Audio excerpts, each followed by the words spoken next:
Afin que vous puissiez vous rendre compte qu'il ne s'agit pas d'un dessin, cette vidéo présente les différentes étapes de fabrication d'un de mes tableaux. J'utilise différentes techniques de sculpteur. L'objet au final est bidimensionnel, il s'accroche au mur. Il y a comme une impression de 3D que malheureusement l'écran ne peut traduire. Voici les différentes étapes. Je commence par faire un modèle sculpté en bas-relief. Puis, je fais un moule en silicone de ce bas-relief.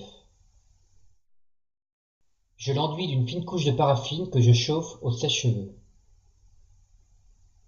Je verse ensuite un mélange précis de deux types de paraffine, à haute et à basse point de fusion, afin d'éviter toute formation de bulles d'air.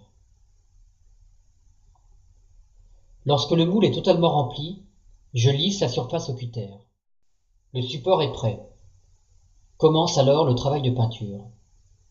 J'étale au pinceau du pigment dilué du côté relief. J'essuie le surplus au chiffon, puis j'enlève de la peinture au cutter en grattant afin d'atténuer le dessin et peaufiner les volumes. Il s'agit surtout d'un travail de sculpteur. J'enlève de la matière alors que le peintre en ajoute. Cette technique s'approche de l'épure, d'une forme ascétique, en cherchant le point d'équilibre avant que le sujet disparaisse. Je travaille au cœur de la matière pour, paradoxalement, créer une image la plus immatérielle possible. Je retourne le tableau car il se regarde non pas du côté du relief mais du côté lisse de la plaque de paraffine. Celle-ci étant translucide, elle laisse filtrer l'image qui devient évanescente.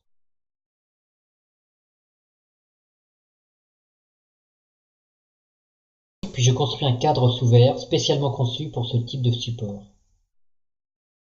Mes tableaux sont lisses comme un écran ou une photographie.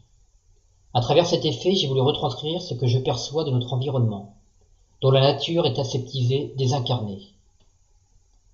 En dissonance avec le flot incessant des images qui nous parviennent, j'ai souhaité que ces visages d'animaux et d'humains apparaissent irréels, lointains et silencieux.